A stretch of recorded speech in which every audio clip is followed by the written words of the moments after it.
अब चलिए उस विषय पर बात करते हैं जो विवादास्पद और महत्वपूर्ण दोनों है, दहेज प्रथा और दहेज का कर्ज। पहले चलिए समझते हैं कि दहेज क्या है।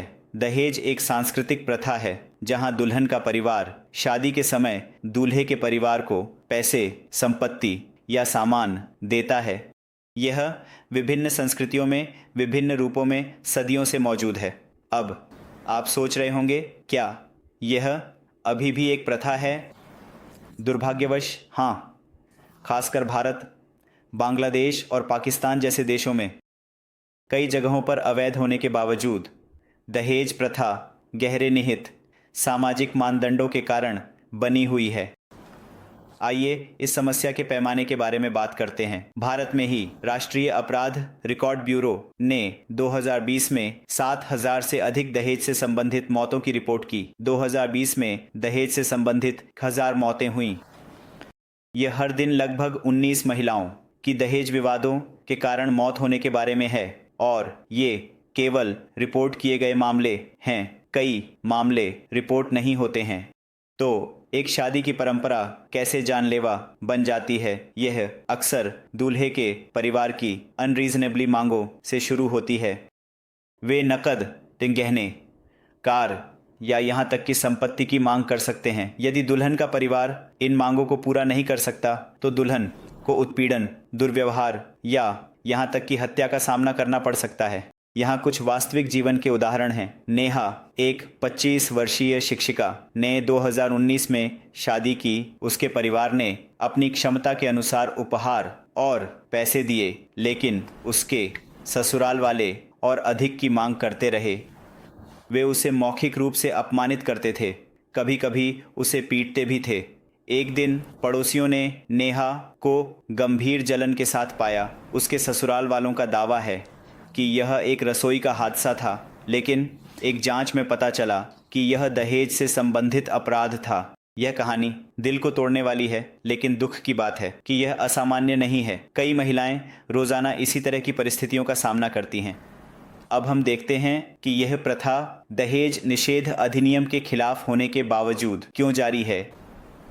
एक कारण सामाजिक दबाव है। परिवार अक्सर अपनी बेटियों के लिए एक अच्छा विवाह सुनिश्चित करने के लिए दहेज देने के लिए मजबूर महसूस करते हैं।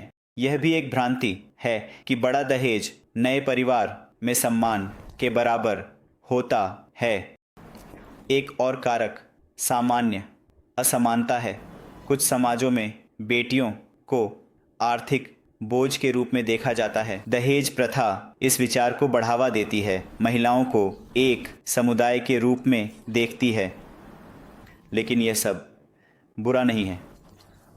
इस समस्या से निपटने के लिए प्रयास किए जा रहे हैं। कई एनजीओ जागरूकता बढ़ाने और पीड़ितों को समर्थन प्रदान करने के लिए काम कर रहे हैं। उदाहरण के लिए दहेज मुक्त भारत अभियान का उद्देश्य लोगों को दहेज के दुष्प्रभावों के बारे में जागरूक करना है। सरकारें भी इस दिशा में कदम उठा रही हैं। भारत में दहेज निषेध अधिनियम दहेज देना और लेना अवैध बनाता है, लेकिन फिर भी इसके कार्यान्वयन में चुनौतियां बनी हुई हैं। शिक्षा इस प्रथा से लड़ने में एक महत्वपूर्ण भूमिका निभाती है। जब महिलाएं शिक्षित और आर्थिक रूप से स्वतंत्र होती हैं तो उन्हें बोझ के रूप में देखे जाने की संभावना कम होती है। यह दहेज के चक्र को तोड़ने में मदद कर सकता है। मीडिया और लोकप्रिय संस्कृतियां भी इस लड़ाई में शामिल हो रही हैं। बॉलीवुड की फिल्में जैसे लज्जा और धर्मिणी ने दहेज मौतों के मुद्दे को उजागर किया है। यह चित्रण सामाजिक गुणों को बदलने में मदद करता है। अब आप सोच रहे होंगे कि मैं इस बारे में क्या कर सकता हूँ? खैर, काफ़ी कुछ। यदि आप उस संस्कृति से हैं जहां दहेज प्रथा प्रचलित है तो इसमें भाग लेने से मना करें। अपने परिवार और दोस्तों को इस प्रणाली के खतरों के बारे में शिक्षित करें। दहेज के खिलाफ काम करने वाले संगठनों का समर्थन करें। और सबसे महत्वपूर्ण बात, अपने दैनिक जीवन में लिंग समानता को बढ़ावा दें।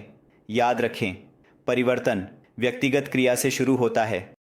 जब भी हम इन शर्मनाक परंपराओं को चुनौती देते हैं, हम एक अधिक समान समाज की ओर एक कदम बढ़ाते हैं।